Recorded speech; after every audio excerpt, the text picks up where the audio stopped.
Oke, baik. Saya akan membahas topik-topik penting saja. Nanti kalau ada pertanyaan silakan feel free untuk tanyakan. Yang pertama, saya akan mulai dari fungsi terlebih dahulu. Oke, ya, saya yakin kayaknya teman-teman udah pernah belajar tentang fungsi itu sendiri. Yang paling membedakan fungsi dengan relasi itu apa sih? Kalau kita misalkan punya sebuah relasi, gitu ya. Relasi itu kan cuma menghubungkan, ya.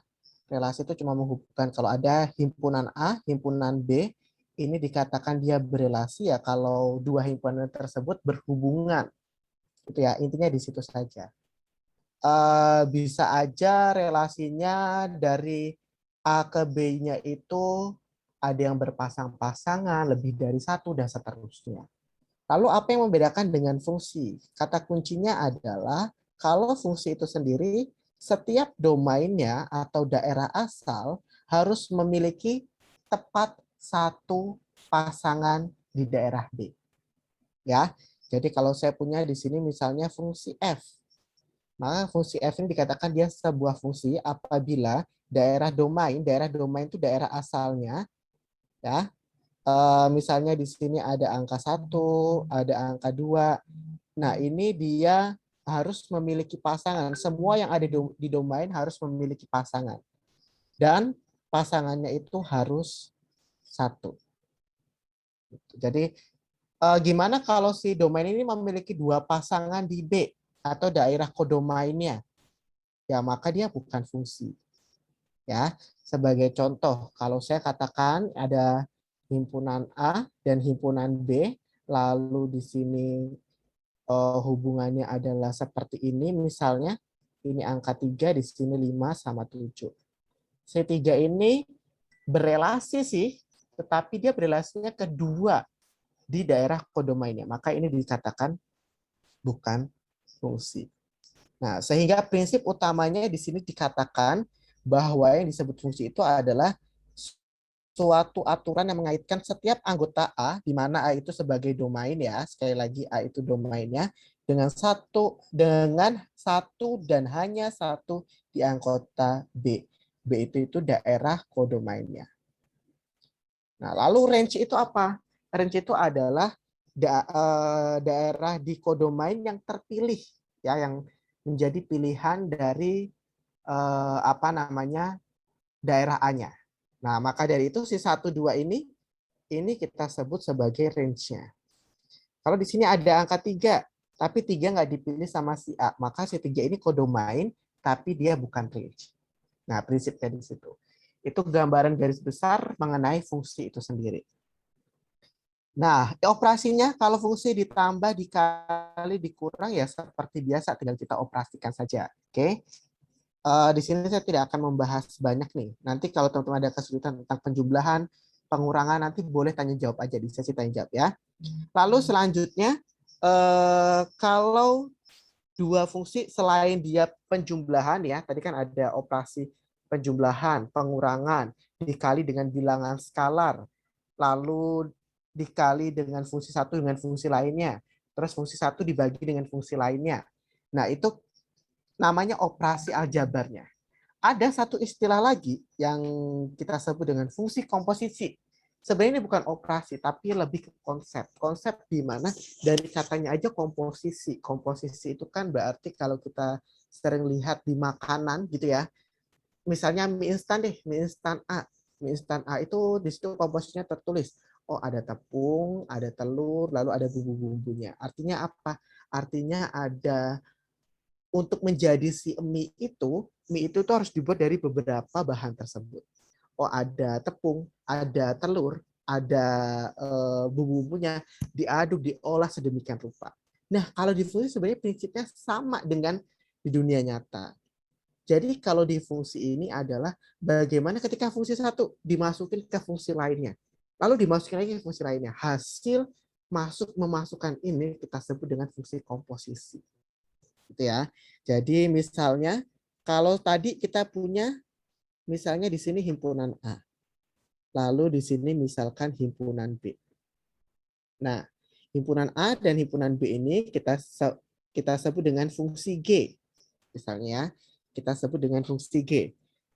Apabila dia domainnya itu X, gitu ya. Kita bisa nggak usah pakai angka gitu ya, pakai variabel aja. Kalau dia domainnya X, maka hasil dari fungsinya apa? Berarti GX. Benar nggak? X-nya disubstitusi ke fungsi G-nya, jadinya GX. Nah, sekarang pertanyaan saya lagi, kalau ada ternyata himpunan C. Dari himpunan B ke himpunan C itu, misalnya ada suatu fungsi, yaitu fungsi F. Ya, maka gimana jadinya? Oh, sekarang domainnya itu, domain dari fungsi F itu si GX-nya. Maka kalau kita hubungkan, ini akan menjadi F GX. Nah, inilah yang kita sebut dengan fungsi komposisi. Oke. Apa yang dikomposisikan? Yang dikomposisikan adalah fungsi G ke fungsi F. Nah, maka kita bisa tulis F bundaran GX.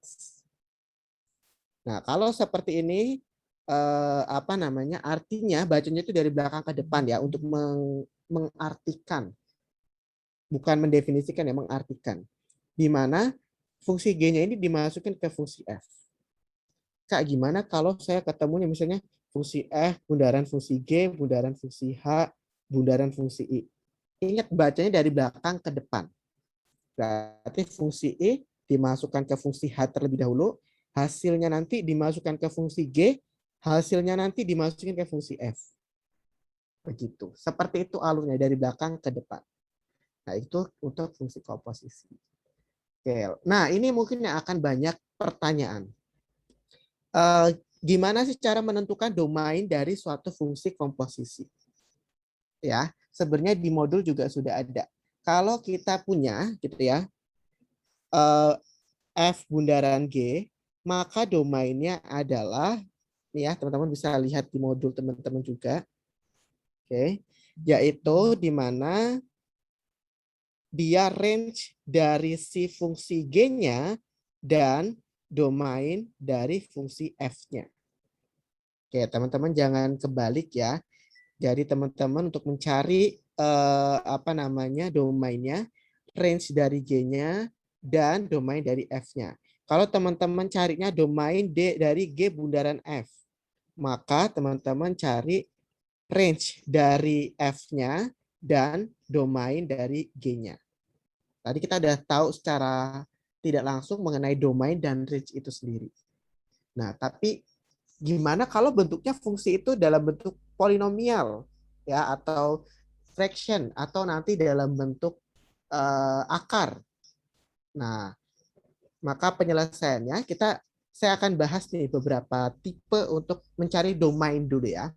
Cari domain dulu. Oke, saya di bagian bawah aja. Saya pindah dulu.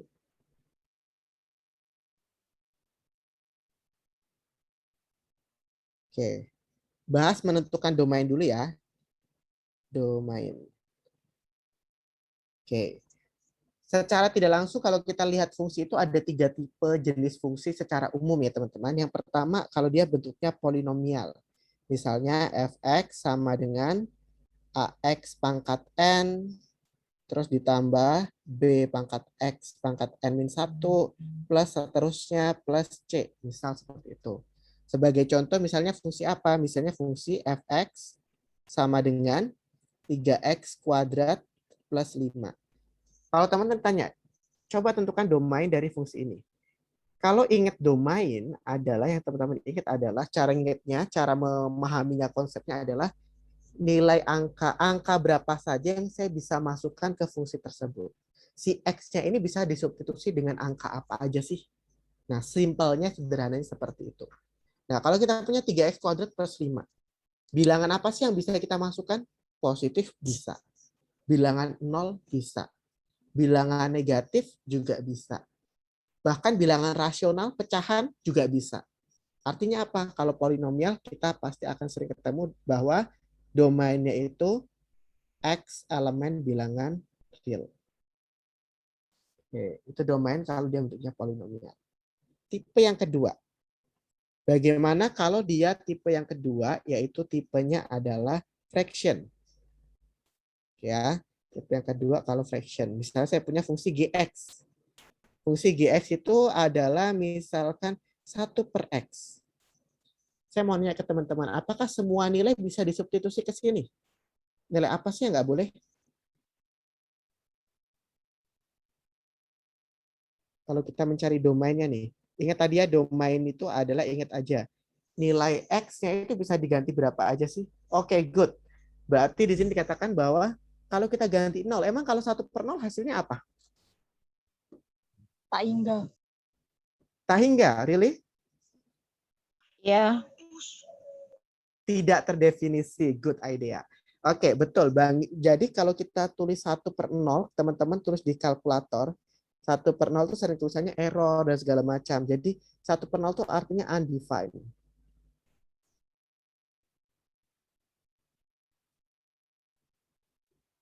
Ya, atau tidak terdefinisi. Nah, berarti kalau dia bentuknya fraction atau bilangan rasional, syaratnya adalah si denominatorsnya atau kita sebut dengan penyebutnya itu nggak boleh 0. Ya, bentuk yang kedua denominatorsnya atau dia sebagai penyebutnya tidak boleh 0. Nah, tipe yang terakhir, misalnya HX, yaitu kalau bentuknya akar, misalnya akar X. Nah, kalau akar, saya mau nanya nih, kalau akar, domainnya kira-kira nilai X-nya bisa diganti sama angka berapa aja sih?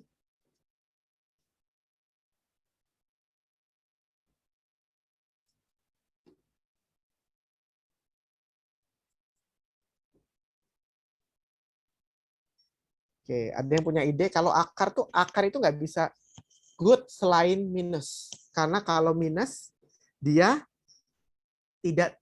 bukan tidak terdefinisi. Dia akan menjadi imajiner. Betul ya? Karena misalnya kita akar minus 2 itu kan berarti 2i atau imajiner, gitu ya. Berarti kalau dia domain untuk si fungsi hanya, syaratnya kalau dalam akar apa? 0 boleh nggak? Kalau akar 0 boleh nggak?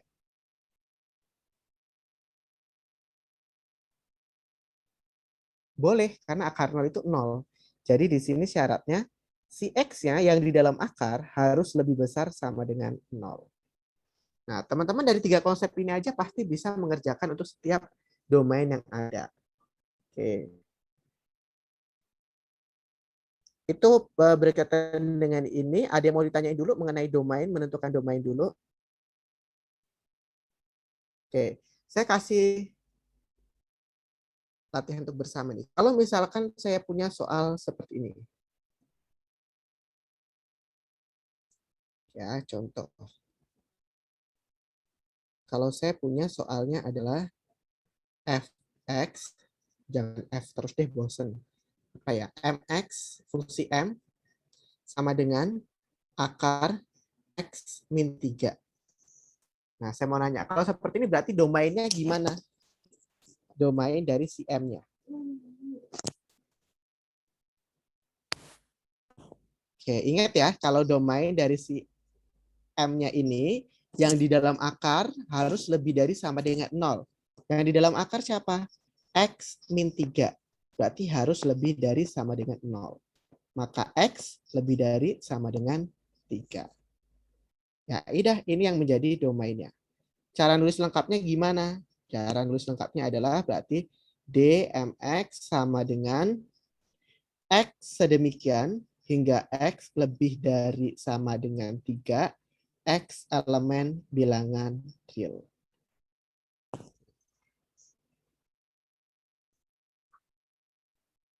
Yaps. Semoga menjawab ya, kalau yang ada yang apa namanya nggak ngerti bisa semakin paham. Terus kalau misalkan lagi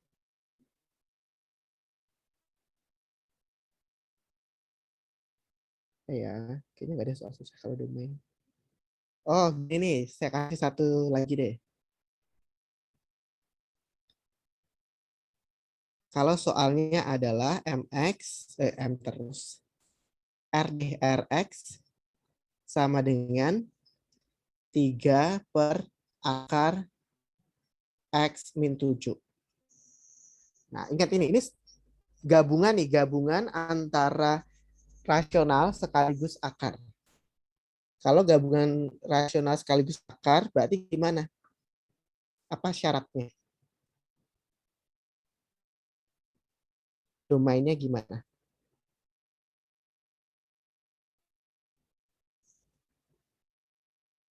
Kalau akar sebagai penyebut lagi.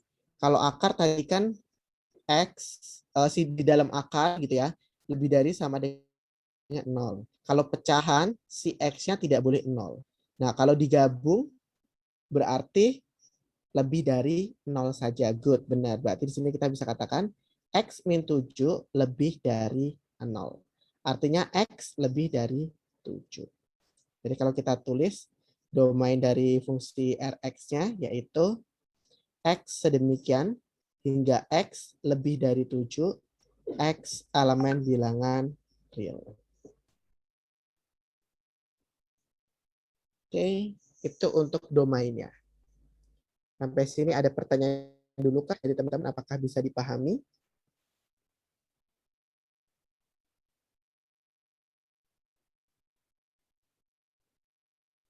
Oke, kalau nggak ada.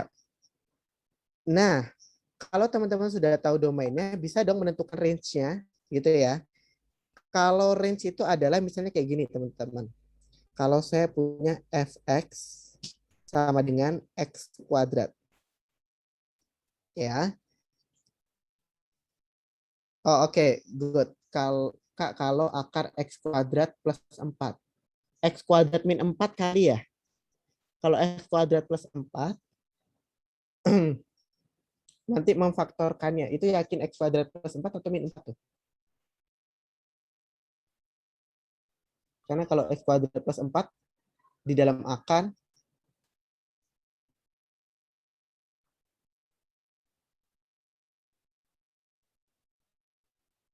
oh, oke, saya coba bahas itu dulu ya. Misalnya kalau gx sama dengan akar x kuadrat plus 4. Berarti kan x kuadrat plus 4 harus lebih besar sama dengan 0. Kita cari dulu akarnya nih. Cari pembuat nolnya dulu. Berarti kan x kuadrat plus 4 sama dengan 0. X kuadrat sama dengan min 4. Berarti x sama dengan plus minus akar min 4. Dia imajiner. Gitu. Jadi coba cross check soalnya deh. Kayaknya kalau imajiner mungkin x kuadrat min 4. Kalau x kuadrat min 4 baru. Kayaknya baru bisa. Kalau x kuadrat plus 4 mah mau berapa aja juga bisa. Karena mau bilangan negatif, positif, semuanya bisa. Kita masukin 0, bisa. Kita masukin minus, akan jadi positif, juga bisa. Kita masuk bilangan positifnya 3 juga bisa. Jadi ini pasti dia X elemen bilangan real.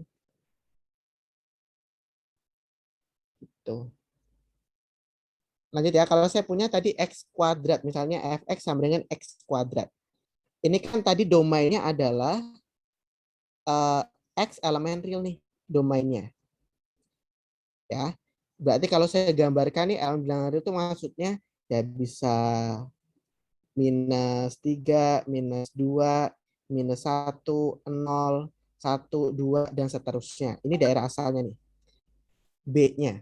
Kalau teman-teman lihat, gitu ya, kalau teman-teman lihat di sini, hasilnya kalau kita masukin, paling kecil berapa sih? Kalau X kuadrat. Kita masukin negatif, di kuadratin tetap jadi positif. Jadi yang paling kecil 0. 0 kalau dimasukin hasilnya akan 0. Tapi nggak pernah mungkin negatif. Karena angka negatif di kuadratin pun ya tetap akan jadi positif. Jadi kalau X kuadrat, maka range-nya itu, ya, range dari si fungsi F-nya, itu pasti dia si Y-nya, hasilnya, kalau X itu daerah asal, Y itu berarti hasilnya, gitu ya, itu pasti lebih dari sama dengan 0. Nggak mungkin negatif. Jadi range itu teman-teman lihat dari domainnya dulu. Contoh lagi, kalau kita punya misalnya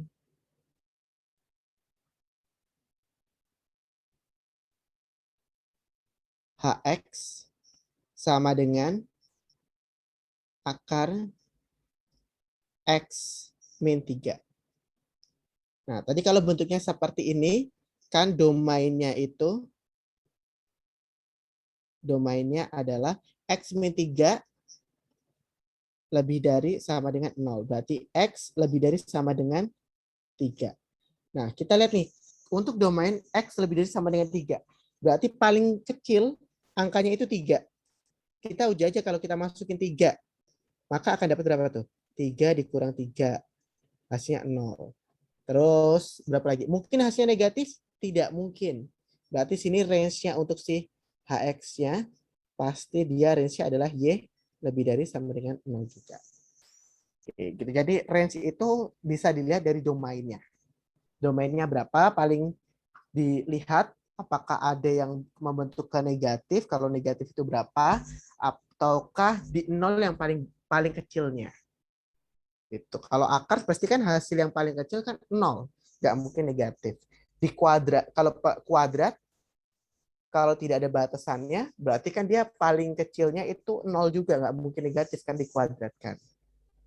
Kalau pecahan mah bisa berapa aja. Nah, dilihat tergantung polanya. Itu kurang lebih untuk untuk domain dan range-nya. Nah, saya mau ambil membahas lagi tadi yang ini, yang fungsi komposisi. Ini saya catat ya. Menentukan domain dari fungsi komposisi.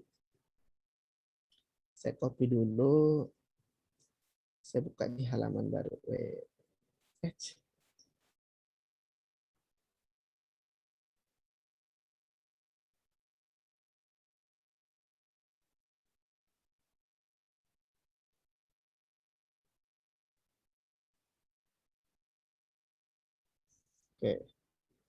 Misalnya, ini saya catat ya. Catatannya saya pindah sini. Kalau domain F bundaran segitu, dan seterusnya. Oke, misal saya punya Fx.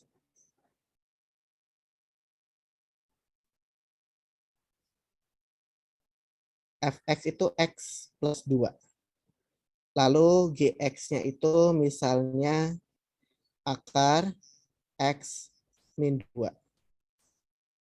Nah, tentukan dong domain dari F bundaran G. Misal, contoh nih ya, domainnya apa sih? Oke. Berarti ingat, kalau mencari domain F bundaran G, yang kita perlu cari adalah range dari G-nya sama domain dari F-nya. Ingat ya, dari sini nih, dari definisi nih. Kenapa sih seperti itu? Secara gambar gitu ya. Kalau teman-teman lihat bisa logikakan, itu sebenarnya sangat make sense banget. Ini kan fungsi F. Sorry. Ini kan fungsi G. Terus ini fungsi F.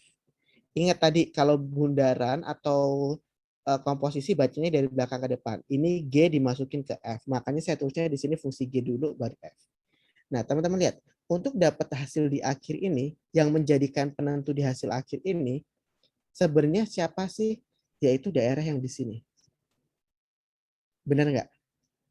Menentukan hasil yang di sini, yang di area sini nih, yang saya kasih tanda panah ini, itu adalah penentunya ini. Nah, ini tuh siapa nih? Si yang saya arsir warna hijau sekarang nih. Ini nih sebenarnya siapa? Ini kan sebenarnya adalah daerah hasil untuk si fungsi G-nya, tapi dia sebagai domain dari fungsi F-nya. Benar ya? Maka yang disebut dengan nanti domain dari si fungsi F bundaran G itu adalah ya gabungan dari range dari fungsi G dan domain dari fungsi F. Logikanya seperti itu. Kalau kita balik, misalnya ini fungsi F, ini fungsi G. Berarti domain untuk G bundaran F-nya apa? Area yang hijau ini akan menjadi range untuk F-nya dan domain dari si fungsi G-nya. Nih, maka di sini juga sama seperti itu. Nah, itu konsep dasarnya dari sini. Oke. Sehingga itu R range dari fungsi G dan domain dari fungsi F itu bukan teorema doang yang dimunculkan tanpa ada sebabnya atau udah aturan paten, enggak. Tapi dari diagram ini bisa terlihat. Nah, misalnya di sini soalnya adalah fx sama dengan x kuadrat dan gx itu sama dengan akar x min 2. Oke, kita mungkin dari dasarnya dulu ya. Kalau kita ditanya f bundaran gx dulu. Kalau f bundaran gx artinya si g-nya kita masukin ke f. Ya, g itu kan akar x min 2. Jadi kita akan masukkan si akar x min 2 ini ke f-nya. Emang f itu apa? F itu x plus 2. Berarti x-nya diganti dengan si fungsi gx-nya. Yaitu akar x min 2 plus 2.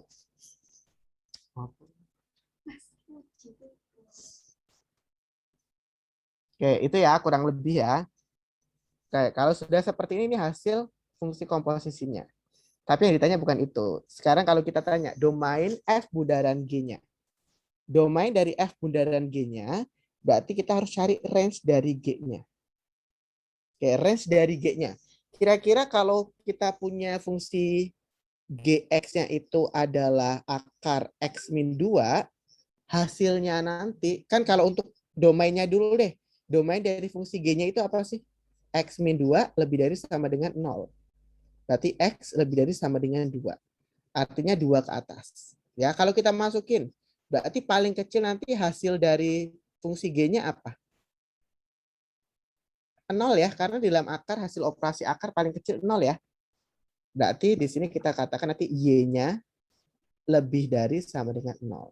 Nah, berarti untuk range ini, range dari G kita udah dapat, yaitu dari 0 sampai ke atas. Itu range dari G-nya. Sekarang kita butuh domain dari si F-nya. Fungsi F-nya apa? Fungsi F-nya yaitu Fx itu kan X plus 2. Nah, X plus 2 itu artinya kalau kita mau cari domain dari F-nya, semua angka bisa kita masukin nggak? Bisa. Berarti X elemen bilangan real. Nah, kita sudah dapat nih berarti domain dari si F-nya itu dari minus tahingga sampai tahingga. Nah, yang disebut dengan domain F bundaran G atau F komposisi G adalah gabungan keduanya, irisan keduanya. Berarti menjadi irisannya siapa? Yang menjadi irisannya adalah 0, tak hingga. Maka yang menjadi domainnya dari F bundaran G adalah 0 ke tak hingga. Harus irisannya. Harus gabungannya. Seperti itu. Ada pertanyaan dulu? Ini saya kasih mirip-mirip ya. Yang tipenya sama yang tanya di grup. Jadi semoga bisa. Kalau yang di grup itu kan yang ditanya adalah G bundaran F. Tinggal dibalik aja. Prinsipnya sama. Oke, itu untuk yang di sini. Ada yang mau nanya dulu nggak untuk yang domain range dari fungsi komposisi? Kak, cara menentukan range komposisi itu gimana ya? Range komposisi. Oke. Kalau untuk menentukan range komposisi, berarti teman-teman harus tahu domainnya dulu. Kalau domainnya sudah dapat, uji aja, masukin aja ke fungsinya sini. Nanti teman-teman akan lihat range-nya itu seperti apa. Secara nggak langsung sebenarnya dari situ kelihatan sih gitu.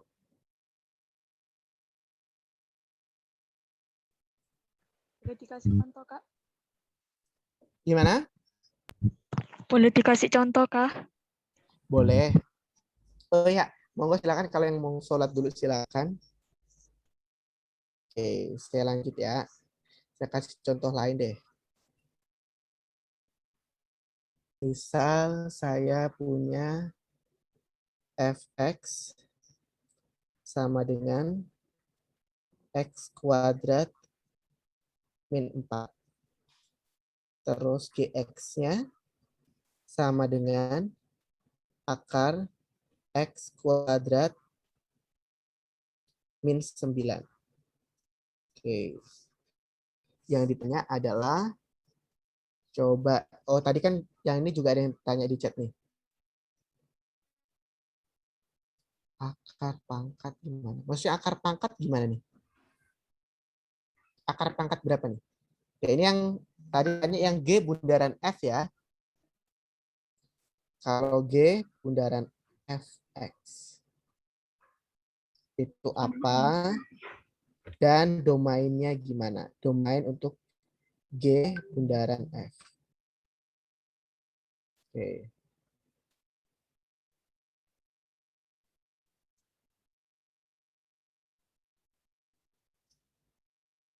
Sekarang kalau untuk G bundaran F dulu. G bundaran Fx itu artinya si fungsi F-nya dimasukin ke G. Gitu ya. Berarti G F-nya itu X kuadrat min 4. Berarti kalau kita masukin akar, kan GX itu kan adalah X kuadrat min 9. Gitu kan ya. X kuadrat min 9. X-nya saya kasih dalam kurung aja. Nah, yang dalam kurung ini diisi dari atasnya X kuadrat min 4. Udah diakarin aja. Berarti X pangkat 4 minus 8X kuadrat plus 16 min 9. Kita operasikan akar X pangkat 4 minus 8X kuadrat plus 7. Nah, ini hasil untuk G bundaran F-nya. Nah, biasanya teman-teman yang biasanya sering salah, yang saya lihat dari kelas-kelas sebelumnya adalah teman-teman menentukan domainnya itu dari hasilnya ini. Padahal bukan itu. Tadi seperti konsepnya. Kalau G bundaran F, artinya fungsi F dulu, baru masukin ke fungsi G-nya. Nah, yang jadi area ini siapa sih? Ini kan berarti range-nya dari si F dan domain dari si G. Ya kan? Berarti harus lihat tuh range dari F-nya. Range dari F. Fungsi F itu kan X kuadrat min 4. Nih, kalau X kuadrat min 4, berarti yang paling kecil nilainya berapa sih? Kalau X-nya 0, dapatnya minus 4.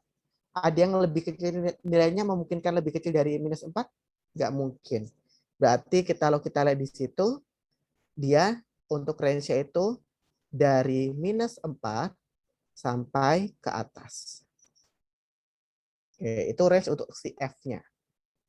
Terus kalau domain dari fungsi G-nya. Nah, fungsi G-nya itu adalah X kuadrat akar X kuadrat min 9. Untuk menentukan domainnya, berarti X kuadrat min 9 harus lebih besar sama dengan 0, karena di dalam akar. Berarti ini menggunakan pertidaksamaan kuadrat. X min 3, X plus 3. Sama dengan 0. Berarti akan dapat angkanya min 3 sama 3. Setelah itu uji deh titik ini plus min plus, maka daerah yang lebih dari ini bulatnya bulat penuh. Nah, ke sono dan ini ke sono. Jadi domainnya apa tuh? Domain dari si fungsi G-nya adalah dari minus tak hingga sampai minus 3, atau yang satunya lagi dari 3 sampai positif tak hingga. Nah, kalau kita gabungkan si RF untuk memudahkan pakai garis bilangan deh. RF itu kan minus 4 ke kanan. Kalau ini minus 4, bulat penuh, kan ke kanan.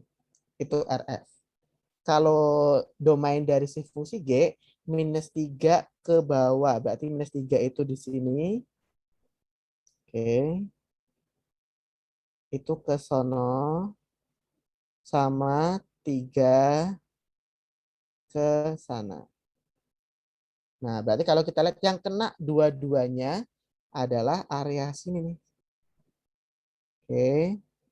Dan area sini. Sehingga yang disebut dengan domainnya yang mana? Yang disebut dengan domainnya berarti di sini dari minus 4 sampai minus 3, lalu ini 3 sampai seterusnya. Berarti minus 4 sampai minus 3 semuanya kurung siku, atau dari 3 sampai tak hingga.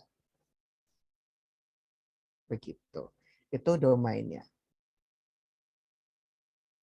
Jawab ya yang D, yang G bundaran F-nya, yang kebalikannya.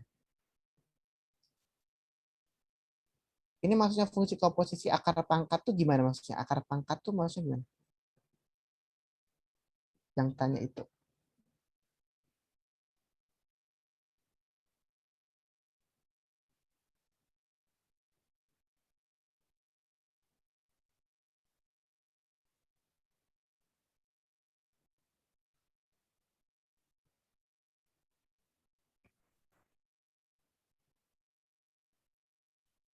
Kak, itu dapat min 4 sampai tak hingga tuh gimana ya, Kak? Oke. Dapatnya dari mana? Kan fungsi F itu adalah X kuadrat min 4 nih. Sebenarnya kalau domainnya kan semua bilangan real bisa.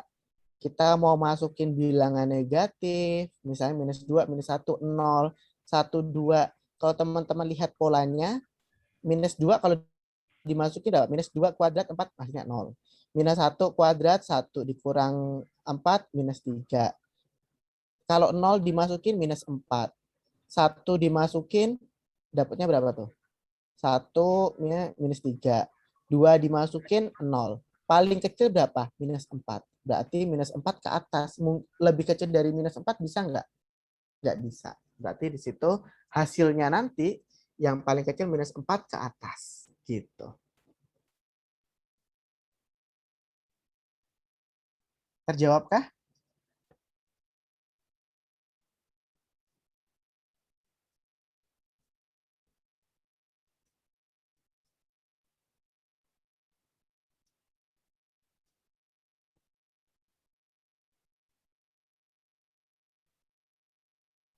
Kak, Ya, boleh nanya yang soal sebelumnya nggak? boleh. Yang mana nih? Yang ada irisan tadi. Ini. Iya, Mm-mm. yang minus tak hingganya nggak masuk ke irisan ya? Nah, coba kalau saya gambarkan, pertama garis bilangan nih, ya kan? Misal yang hitam untuk yang range dari G-nya. Range dari G-nya itu dari 0 ke tak hingga. Berarti 0 ke positif tak hingga, kan ke sana. Oke, yang pertama udah ya. Yang kedua, dari minus tak hingga ke tak hingga. Berarti kan dari sana ke sana. Yang kena area dua-duanya tuh daerah mana sih? Kan daerah sini aja.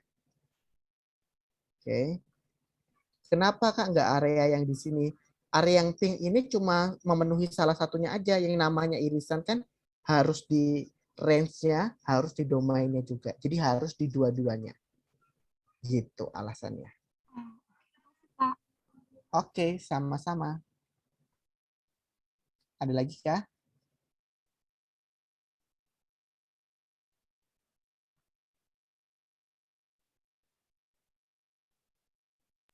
Itu Kak, cara menentukan range komposisi tadi.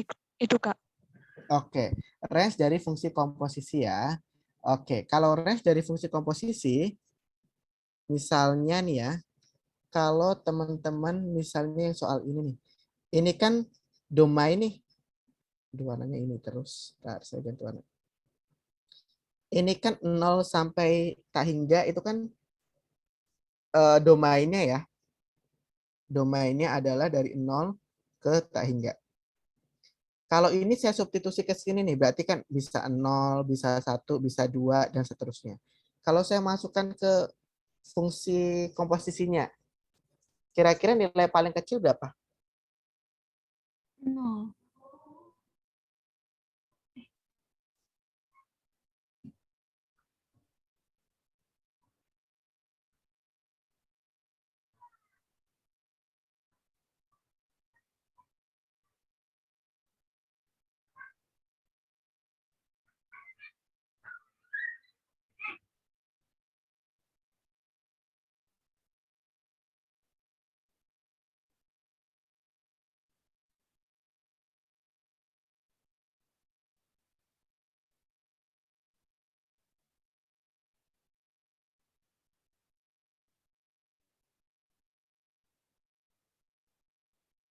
0. 0 kalau dimasukin dari mana?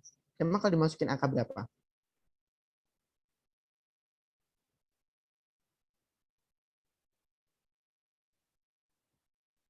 Emang ada yang nanya range ya yang di soal-soal.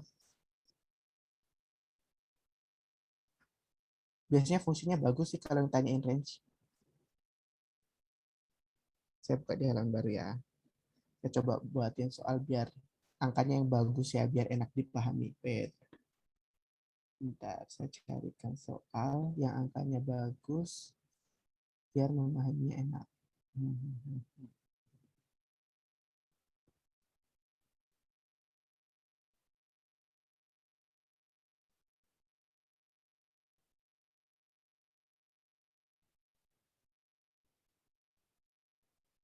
Iya, di latihan di sini yang ditanya adalah domain semua ya. Mana sih range-nya?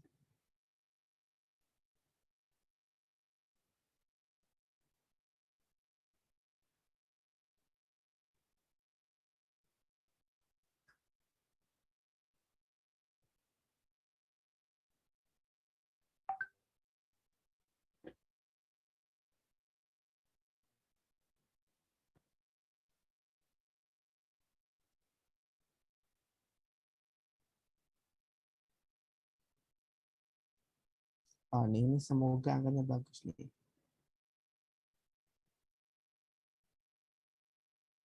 Oke.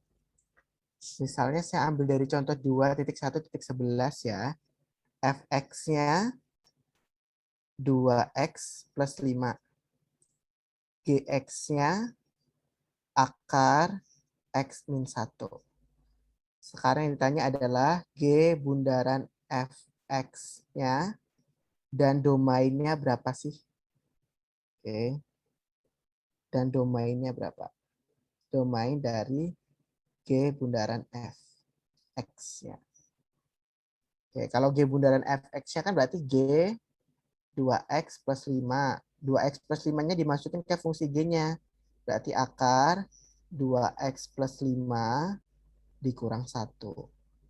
Berarti akan dapat akar 2x plus 4. Nah, ini hasil fungsi komposisinya. Kalau cara menentukan domainnya, berarti tadi kalau saya punya, jadi teman-teman nggak perlu menghafal ya sebenarnya. Lihat aja konsepnya. Kalau G bundaran F, berarti kan F dulu baru G. Nah, ini daerah apa nih tengah-tengah? Oh, ini sebagai range dari si F dan domain dari si G-nya. Oke. Hasil dari si fungsi F-nya itu apa sih? Berarti hasilnya dari si fungsi F itu, range dari si F-nya, nih 2x plus 5. Dimasukin angka berapa aja negatif, positif, hasilnya nanti juga bisa positif, negatif, 0. Gitu kan ya? Berarti elemen bilangan real ya, artinya dari minus tak hingga sampai tak hingga. Itu hasil untuk di range dari fungsi F-nya. Sama ingat domain dari fungsi G-nya. Untuk fungsi G-nya, domainnya, syaratnya tadi untuk dalam akar x min 1 harus lebih besar sama dengan 0. Berarti x lebih besar sama dengan 1. Udah, gabungkan. Berarti kan di sini x lebih besar sama dengan 1, artinya 1 sampai tak hingga. Kalau kita gabungkan, berarti 1 itu di sini, berarti ini ke sana. Yang kedua, itu dari tak hingga, minus tak hingga sampai positif tak hingga. Berarti kalau kita gabungkan keduanya, itu area sini. Nah, area yang saya orange-kan ini menjadi domain dari fungsinya. Dari fungsi komposisinya, berarti domain dari G bundaran F-nya apa? 1 sampai positif tak hingga. Atau kalau di situ tulisnya X lebih dari sama dengan 1, kan sama aja. Itu domainnya. Oke, kalau kita masukkan ke G bundaran F-nya, kita masukkan ke sini. Oke, dari kalau kita masukin 1, 2 kali 1, 2 ditambah 4, 6. Berarti akar 6 berapa tuh? Semakin ditambah itu angkanya semakin gede. Berarti artinya nanti range-nya, range untuk G bundaran F-nya, itu kan pasti akan dari akar 6, ya kita nggak usah hitung berapa itu, sampai positif tak hingga. Jadi dari hasilnya disubstitusi. Begitu. Oke, Kak. Makasih. Sama-sama. Oke, ada lagi pertanyaan dari latihan tes formatif atau latihan mungkin yang di modul. Kalau ada pertanyaan silakan. Kalau nggak ada, saya masuk ke limit nih. Fungsi komposisi sudah. Iya, himpunan udah, iya. Saya masuk ke limit ya. Oke, itu mengenai fungsi ya, fungsi komposisi, penjumlahan, pengurangan, dan lain sebagainya. Oke, sekarang saya masuk ke limit. Ini saya ambil rangkumannya aja. Oke, secara sederhananya yang disebut dengan limit, saya akan pakai gambar nih, biar lebih memudahkan ya.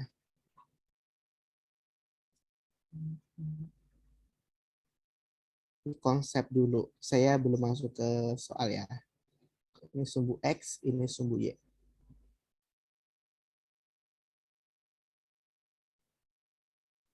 Oke.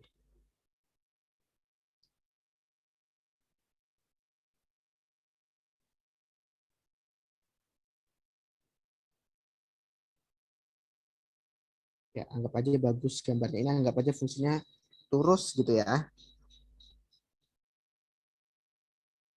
Oke.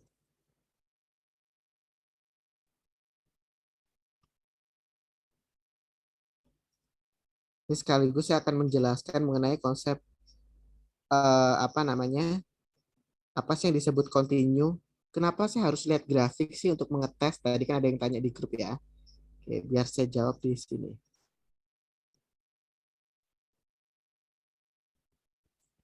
Oke, misalkan ini 1, maka ini 1. Ini misalnya 4, terus di sini 5, sini 5. Oke, saya tambahkan titik-titik lain. Misalnya ini 3, ini 7, ini minus 2. Ya, teman-teman lihat fungsi ini ya. Fungsi yang tidak terlalu bagus, tapi semoga bisa dapat bayangannya ya. Oke, dari yang teman-teman lihat ini, fungsi yang saya buat ini, yang pertama saya mau menjelaskan tentang yang namanya limit. Limit itu kan sebenarnya apa namanya, nilai mendekati, bukan nilai tepatnya. Gitu ya, namanya aja limit. Limit itu kan batas. Berarti kalau di matematika limit berarti berbicara tentang nilai yang paling mendekati berapa sih, gitu ya. Jadi kalau saya mau nanya, kalau untuk fungsi ini, misalnya kita sebut ini fungsi fx. Ini kan fx ini kan terdiri dari banyak potongan fungsi-fungsi gitu ya. Misal ini kita sebut semuanya fungsi fx. Berarti limit x mendekati minus 2 dari fungsi fx. Itu berapa sih? X mendekati minus 2. Minus 2 itu kan di sini ya. Nih, saya stabilo ini biar pandangannya nggak kemana-mana. Lihat minus 2-nya. Kalau dari grafik, yang disebut limit itu ada apabila dia dari kanan ke kiri, gitu ya, kanan ke kiri atau kiri ke kanan, itu nilainya sama, maka limitnya ada. Nah, itu sehingga dikatakan limit sepihak, gitu ya. Limit kanan sama limit kiri, gitu ya. Jadi saya bisa katakan si limit ini ada apabila dari kanan sama dari kiri limitnya itu sama. Kita lihat satu-satu. Oke. Sekarang kita lihat dari minus 2 ini. Kalau dari kiri ke kanan. Oke, grafiknya kan ini ke sini nih. Oh, di sini saya kasih angka dulu ya. Biar ada gambarannya. Biar bisa itu. Ini angkanya 3. Oke. Kalau misalkan dari apa namanya? Dari kiri ke kanan. Ya, dari kiri ke kanan. dari kiri ke kanan.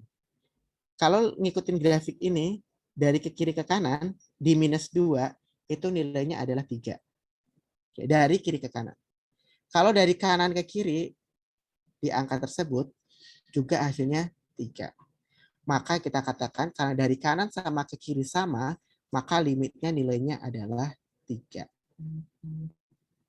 Oke.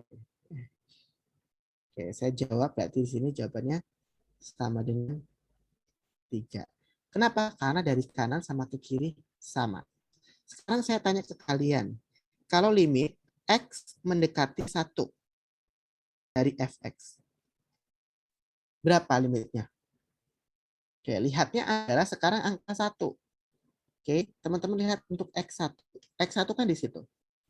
Kalau kita dari kanan ke kiri dulu. Ya, dari kiri ke kanan dulu. Kiri ke kanan kan berarti ini. Oh, 1 di sini. Nilainya berapa? Oh, 1. Dari kiri ke kanan, gitu ya. Limit dari kiri ke kanan, itu nilainya 1. Tapi kalau dari kanan ke kiri, kan ini 1 di sini. Nilainya berapa? 4. Satunya 1, satunya 4. Sama nggak kanan sama kirinya? Nggak sama. Maka kalau berbeda dari limit kanan sama kirinya, maka dikatakan di sini tidak ada limit. Jadi limitnya nggak ada. Tidak ada. Oke. Sekarang, kalau untuk limit X mendekati 5 dari fx. Kalau dari 5, nilai limitnya berapa?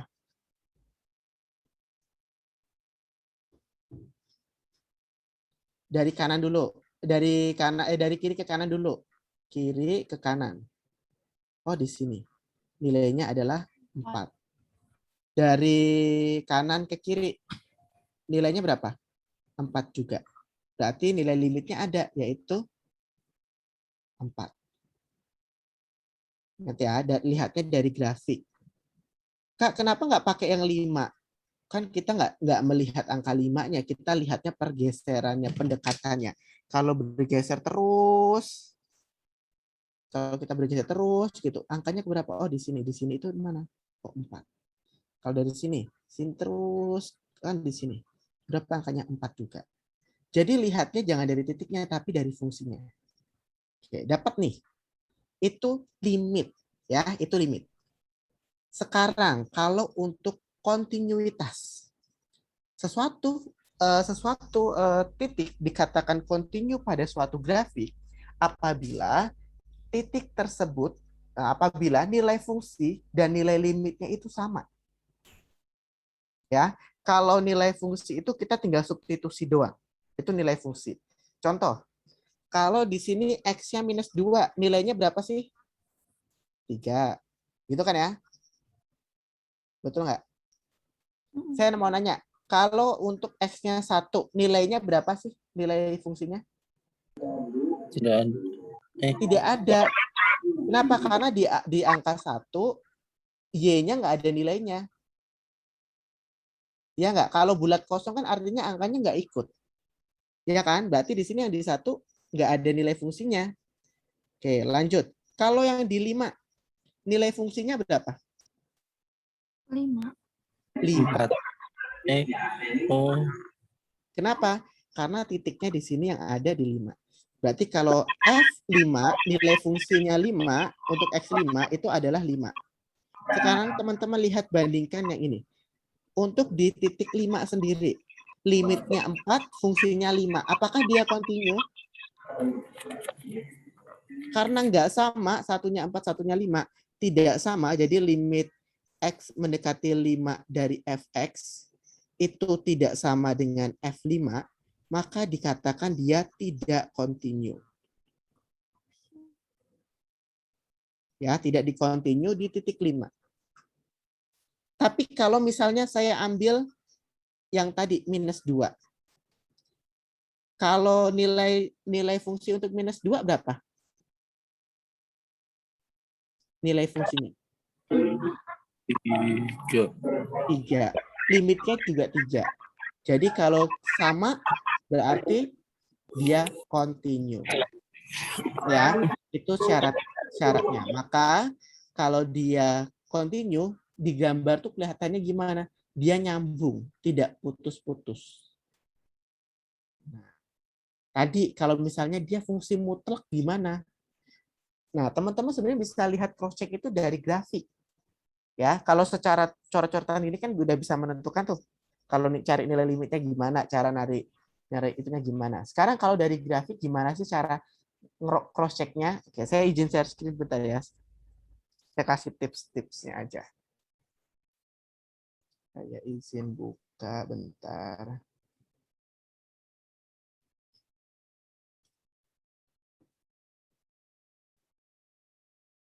Oke.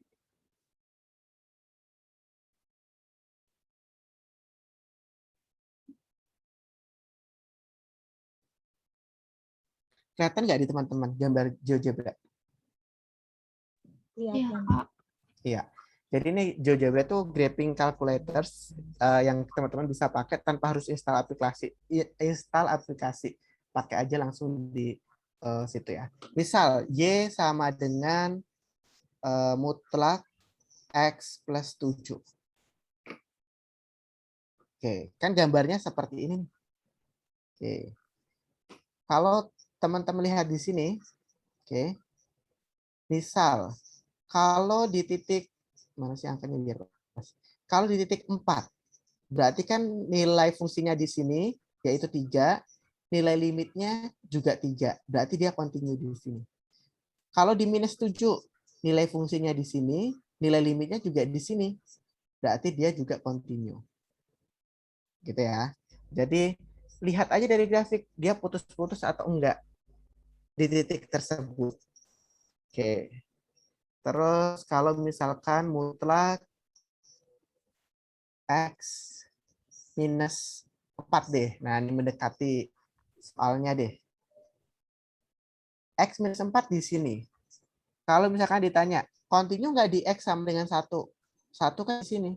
Continue nggak dia? Continue. Karena nilai limitnya 3, nilai fungsinya juga 3. Jadi secara grafik pun teman-teman bisa lihat dia continue atau tidak. Itu. Biasanya kalau misalnya lagi Y sama dengan 1 per X min 1. Ya, ini saya hilangkan dulu yang fungsi awal. Nah, teman-teman lihat yang fungsi ini nih. Oke. Kita lihat, saya perkecil banget ya. Angka 1 tuh di sini ya. Ini angka 1 nih. Untuk limit 1, limit 1 itu berapa sih? Limit di X sama dengan X mendekati 1.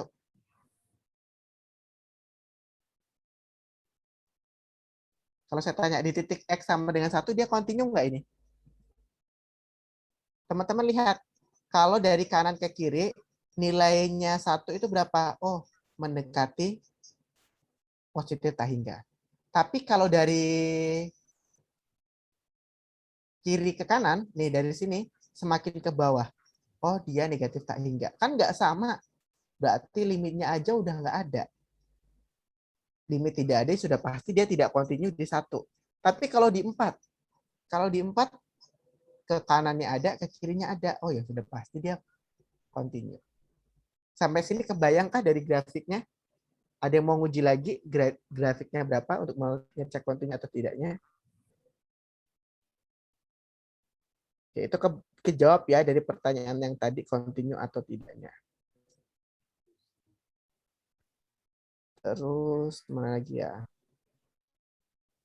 Oh, oke, ini saya kasih di piecewise function. Oke ya, misalnya X kuadrat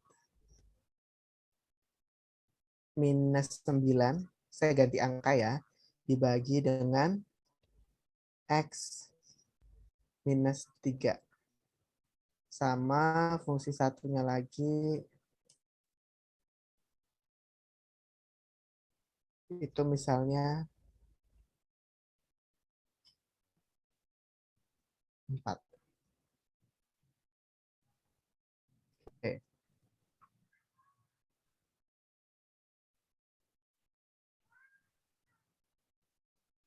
Nah, Oke. Ya, saya kecil dulu. Ini gambar grafiknya X kuadrat min 9 per X min 3 sama Y sama dengan 4. Kalau kita lihat gambarnya seperti itu tuh. Ya. Kenapa kok jadi garis lurus? Karena X kuadrat min 9 itu kan sebenarnya X plus 3, X min 3. Ya kan, X min 3-nya dicoret, berarti sebenarnya tinggal X plus 3 doang. Kalau teman-teman lihat nanti dapat fungsi seperti itu, ya lihat aja nanti hasilnya seperti apa gambarnya. Kalau di angka di sini, misalnya. Nah, angka di sini dia kontinu. Di sini juga dia juga kontinu dan seterusnya. Jadi dari gambar pun bisa kelihatan.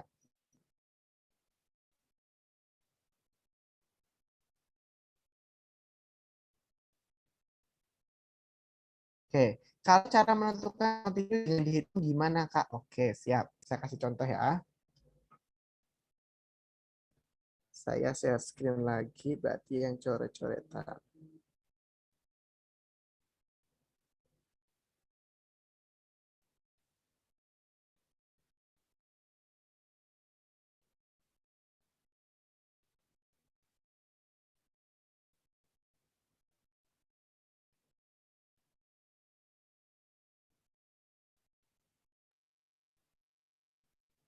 Oke, ini ya, saya buat soal di sini deh.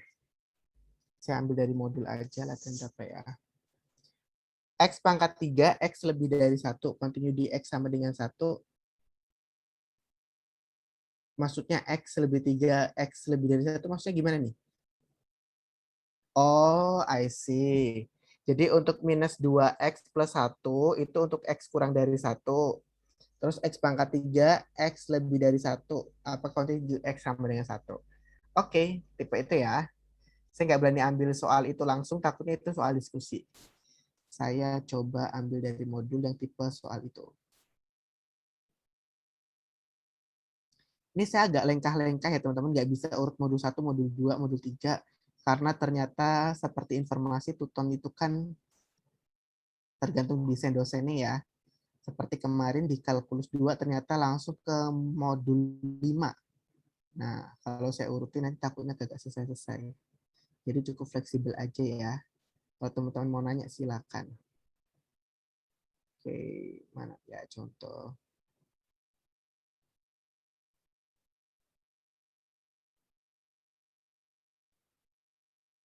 Nih, saya punya soal.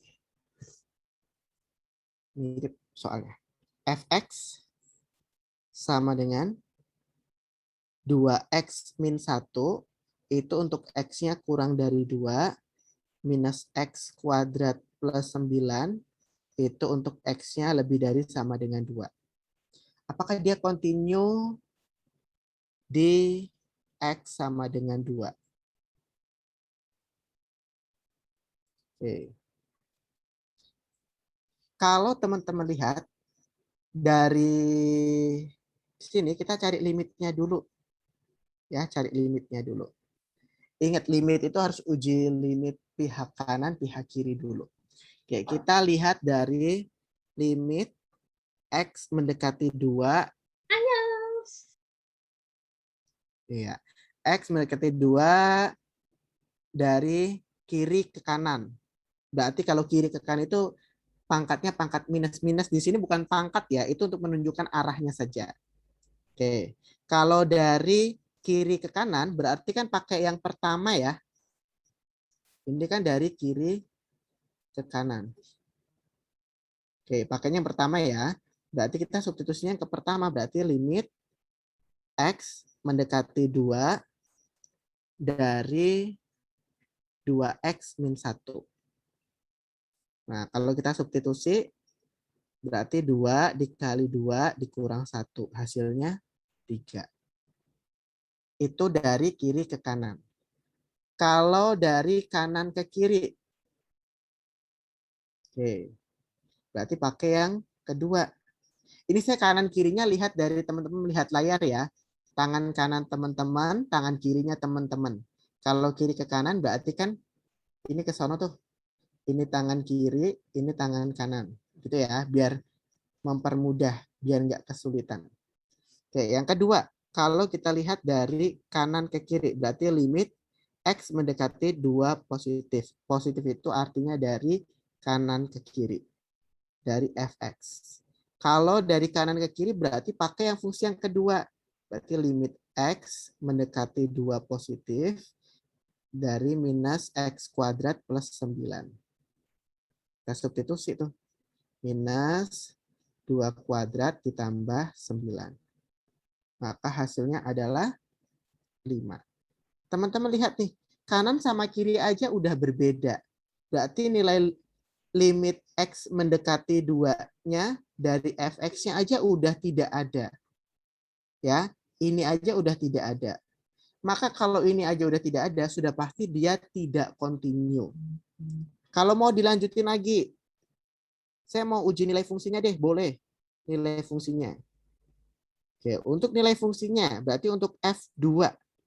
Masuknya di mana? Untuk X2 itu ada di area yang kedua. Karena X lebih dari sama dengan 2. 2 itu termasuk di area yang kedua. Berarti tinggal dimasukin aja, substitusi aja. Minus 2 kuadrat tambah 9. Hasilnya 5. Limitnya aja udah kagak ada, meskipun nilai fungsinya 5, tapi karena limitnya tidak ada, ya sudah pasti dia tidak kontinu.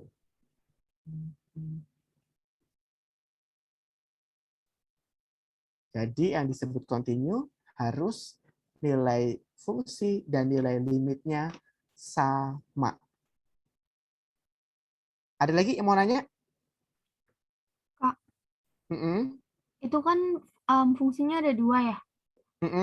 Yang cara nentuin fungsi mana yang kiri ke kanan atau kanan ke kiri kayak gimana? Oke, teman-teman pakai garis bilangan aja. Terus ada angka di sini 2. Kalau X kurang dari 2, kurang dari 2 itu kan berarti area ke sana ya? Area sini ya? Berarti kalau dari area sini, kalau misalnya fungsinya entah bentuknya apa, kita nggak usah perhatikan. Ini kan berarti daerah apa? Daerah di kiri yang mau ke kanan. Iya nggak? Sedangkan kalau saya gini deh. Saya biar gambar bagusnya ya. Wait. Saya buat. Oke. Ini angka 2 nih. Oke. Jadi kalau kurang dari sama dengan 2, itu pakai yang ini. Tapi kalau misalkan lebih dari sama dengan 2, itu pakai yang ini. Nah, ini kan subu X nih teman-teman. Kalau dari kiri ke kanan, itu kan berarti area yang pasti ke sana.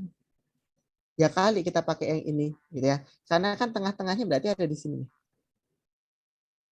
Bayang nggak? Jadi ini pasti yang kurang dari itu pasti dari daerah kiri ke kanannya, gitu ya, area sininya. Terus ini pasti area sininya. Secara grafiknya. Kebayang nggak?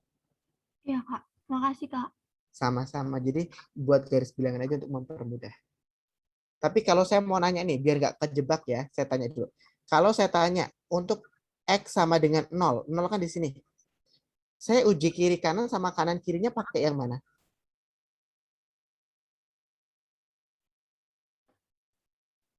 Kebetulan ini kan kontunya di X sama dengan 2. 2 itu kan di sini.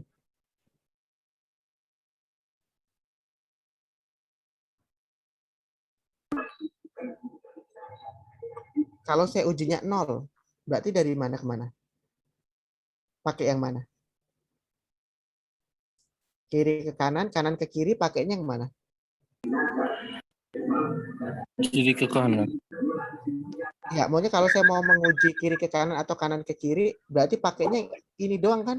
Fungsi yang pertama doang kan? Iya. Kenapa? Karena 0 di sini.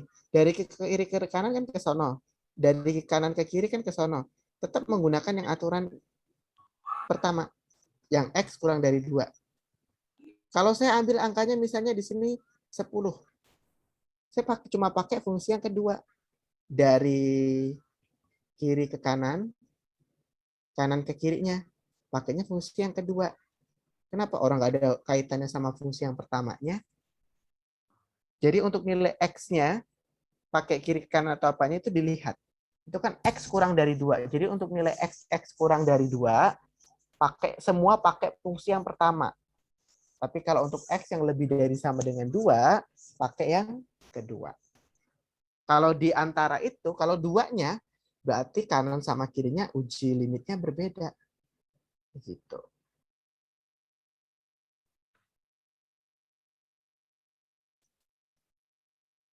Oke, ada lagi pertanyaan? Silakan. Kak, maaf nih baru gabung. Mau tanya nih Kak, berarti Boleh. kalau untuk nentuin data kontinu itu limitnya tuh kalau misalkan ada 2 harus sama dua-duanya ya Kak? Betul. Dari kanan Oke. ke kiri sama kiri ke kanan harus sama. Limitnya Oke, harus thank you, ada Kak. dulu. Setelah itu nilai fungsinya juga nilainya harus sama dengan limitnya. Oke, thank you Kak. Sama-sama. Ada lagi?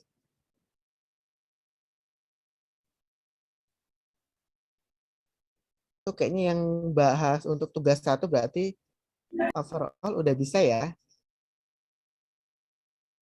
Semoga, amin.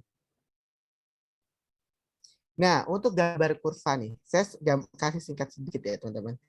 Kalau yang namanya fungsi linear, gitu ya, misalnya fx sama dengan x plus 7. Sederhana sekali cara buatnya. Teman-teman ambil 2 titik saja. Ya, ambil 2 titik saja nanti dihubungkan. Misal ambil x-nya 0 sama x-nya 1. Kalau x-nya 0, y-nya 7. Kalau x-nya 1, y-nya 8. Udah, hubungkan 2 titik jadi garis x plus 7. Kalau fungsinya kuadrat, misalnya x kuadrat plus 5.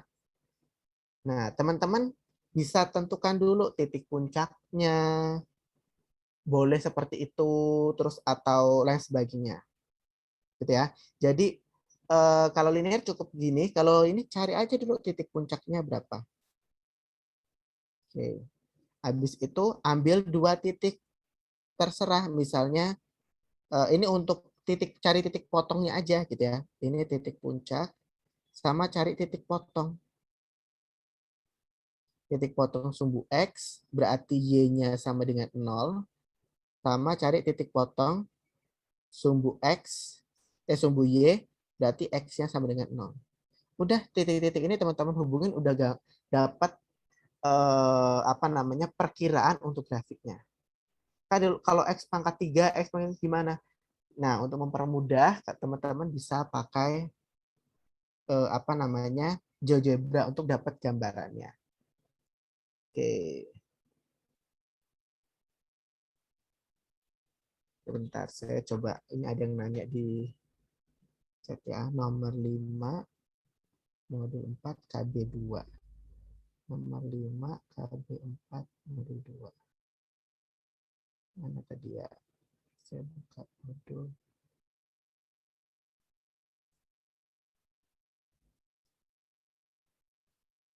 Modul 4, latihan nomor 5 ya. Modul 4.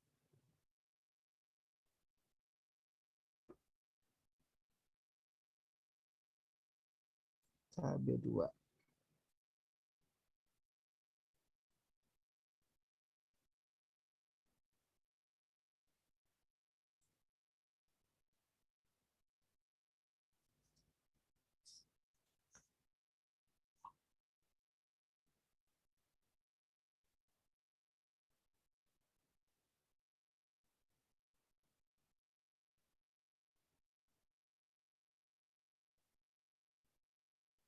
Oke, karena saya nggak ada, itu saya lihat-lihat lagi ya. Ntar saya buka.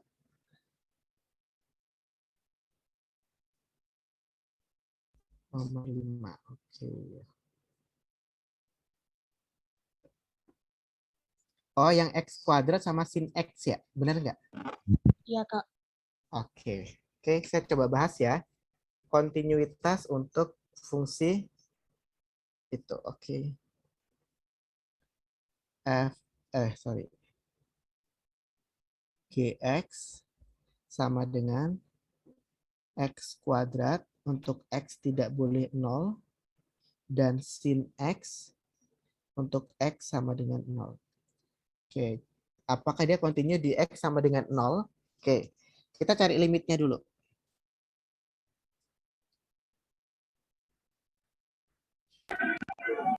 Oke, kalau limitnya berarti pakai yang mana tuh? Kiri ke kanan. Pakai yang mana?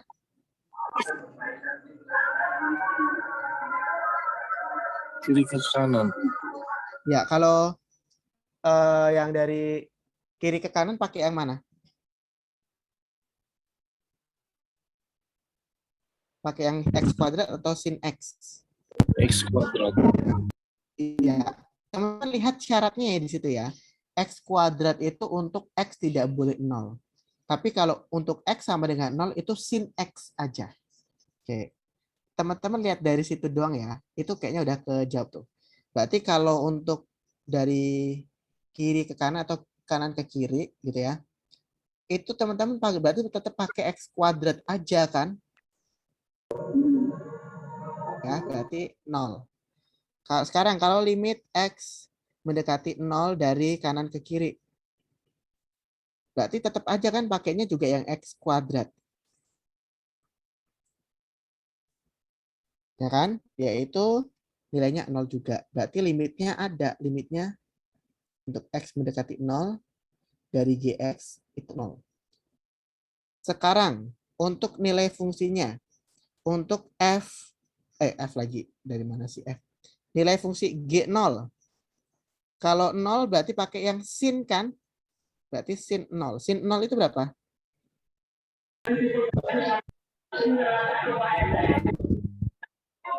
Sin 0 itu apa?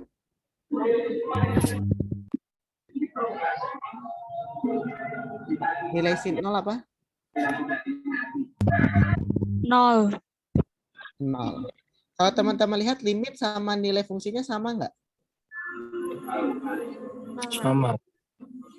Berarti dia continue di X sama dengan 0. Nah. Terjawab kah? Makasih, Kak. Sama-sama. Oke, mungkin hari ini sampai sini dulu. Nanti teman-teman kalau ada pertanyaan, lempar soalnya di grup ya. Kalau personal chat, mohon maaf saya kayaknya akan lebih banyak tidak bisa menjawab. Karena saya tidak boleh membantu menjawab untuk yang diskusi ataupun tugas. Karena belajar bersama ini tujuannya bukan untuk memudahkan teman-teman sehingga nanti jadi malas berpikir, tapi saya hanya membantu teman-teman. Saya bukan membantu, tapi sharing aja, saling sharing ya. Karena saya juga enggak 100% expert, jadi sharing aja untuk konsep-konsep yang mungkin bisa saya bagikan, bisa membantu teman-teman. Kak, Itu aja bisa mungkin geser. untuk ya. Bisa geser 2 pik sebelum ini. Oke, boleh. Yang ini. Nah, ya. Udah Kak, makasih. Oke, baik. Mungkin itu aja untuk sore ini. Ya, selamat Makasih Kak melanjutkan Andreas. aktivitas Ini saya semuanya. mau meeting ya. Terima kasih. Ya, terima kasih. Have a nice day.